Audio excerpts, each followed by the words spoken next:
থেকে সহযোগিতা নেওয়ার ইচ্ছাও তাদের থাকতে হবে। আমরা জানি না ওনাদের ইচ্ছা আছে কিনা, কিছু কিছু বিষয়ে আমরা সন্দিহান, আমাদের শঙ্কা জাগে। মনে হয় এই অন্তর্বর্তীকালীন সরকার এদেশের ইসলাম প্রিয় জনতার সাহায্য সহযোগিতা চান না। আমরা দুটি বিষয়কে আমি খুব গুরুত্বের সঙ্গে বলছি, উল্লেখ করছি। সরকারকে বলছি এই দুই বিষয়ে আপনারা মনোযোগ দিন, অন্যথায় ভবিষ্যতের বাংলাদেশ কোন দিকে গড়াবে আমরাও বলতে পারি না।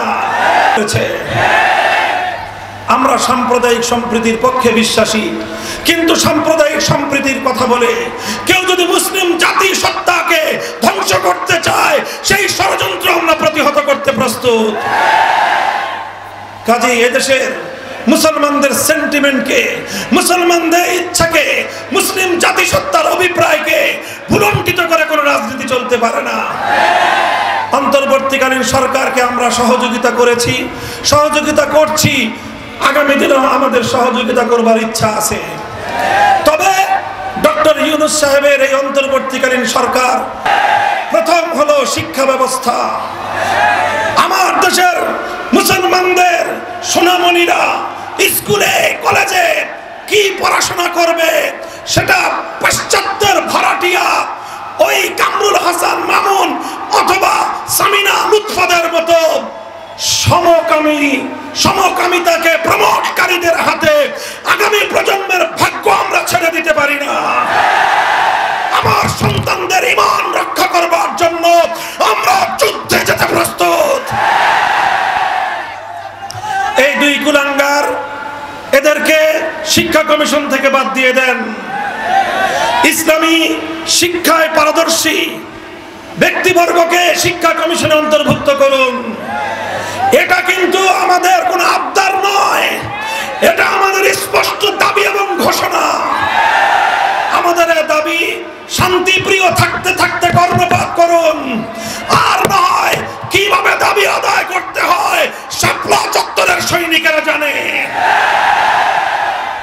আর একটা কথা, সেটা হলো মানবতা বিরোধী অপরাধ দমন আইনের কিছু ধারায় সংস্কার করে ট্রান্সজেন্ডার নামে সমকামিতাকে বৈধতা দেওয়ার একটা পায়তারা চলছে। আর একটা হলো ম্যারিটাল রেপ নামে, বৈবাহিক ধর্ষণ নামে একটা অপরাধ চিহ্নিত করার চেষ্টা করা হচ্ছে। আর একটা হলো জোরপূর্বক গর্ভধারণের নামে ঘরগুলোতে স্ত্রীদের উপর আল্লাহ প্রদত্ত স্বামীর কর্তৃত্বকে ধুলোয় মিশিয়ে দেওয়ার পায়তারা চলছে। মনে রাখবেন, এগুলো কোনো মুসলিম সমাজে, কোনো মুসলমানদের দেশে এই ধরনের অসভ্য বেরেল্লাপনা, বেহায়াপনার সুযোগ থাকতে পারে না। যদি কারো সমকামী হতে মনে চায়, বাংলাদেশের বর্ডার খোলা আছে, শেখ হাসিনার সাথে যোগ দেন। শাহজালালের বাংলাদেশ, এটা শাহ মাকদুমের বাংলাদেশ, এটা শাহপরনের বাংলাদেশ, এটা খান জাহান আলীর বাংলাদেশ, এটা হাফিজ হুজুরের বাংলাদেশ, এটা আতহার আলীর বাংলাদেশ, এটা শাইখুল হাদিসের বাংলাদেশ, এটা আল্লামা আহমদ শফির বাংলাদেশ, এটা আল্লামা জুনায়েদ বাবুনগরীর বাংলাদেশ, এটা আল্লামা মুহিবুল্লাহ বাবুনগরীর বাংলাদেশ।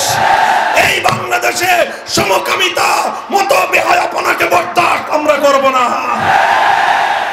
যদি এটাকে বৈধতা দেওয়ার নামে বাংলাদেশে কোনো অস্থিতিশীলতা সৃষ্টি করবার কেউ পায়তারা চালায়, আমরা তাদের বিরুদ্ধে যে কোনো প্রতিরোধ সংগ্রামের জন্য প্রস্তুত রয়েছি। যদি আবার শাপলা চত্বরে যেতে হয়, যদি আবার রক্ত দিতে হয়, আবার হোসাইনের মতো নতুন কোন কারবালা তৈরি করতে হয়, প্রস্তুত থাকবেন তো ইনশাআল্লাহ?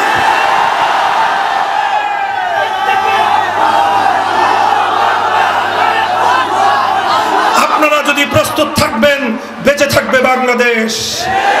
আপনারা যদি জেগে থাকেন, রক্ষা পাবে বাংলাদেশ। আপনারা যদি প্রস্তুত থাকেন, রক্ষা পাবে বাংলাদেশের স্বাধীনতা। ইনশাআল্লাহ চূড়ান্ত বৈষম্যহীন ইনসাফপূর্ণ এক সমাজ গড়তে হলে মানব রচিত কোনো তন্ত্র মন্ত্র নয়, আল্লাহর জমিনে আল্লাহ প্রদত্ত রাজনৈতিক বন্দোবস্তের প্রয়োজন। আল্লাহ প্রদত্ত রাজনৈতিক বন্দোবস্তের নাম হলো খেলাফত ব্যবস্থা। তাই আমরা আহ্বান জানাচ্ছি, আসুন হাতে হাত রাখুন, টেকনাফ থেকে তেতুলিয়া বাংলাদেশ খেলাফত মজলিস, যুব মজলিস এবং ছাত্র মজলিসের পতাকা তলে শামিল হয়ে এক নতুন খেলাফতের বাংলাদেশ গড়ে তুলি। আমরা প্রস্তুত থাকবেন তো ইনশাআল্লাহ? ইনশাআল্লাহ আপনারা যদি প্রস্তুত থাকেন, দেখা হবে আগামীতে ময়দানে, সংগ্রামে, তাহাজ্জুদের কাতারে, শাহাদাতের ঈদগাহে ইনশাআল্লাহ দেখা হবে, কথা হবে স্লোগানে স্লোগানে।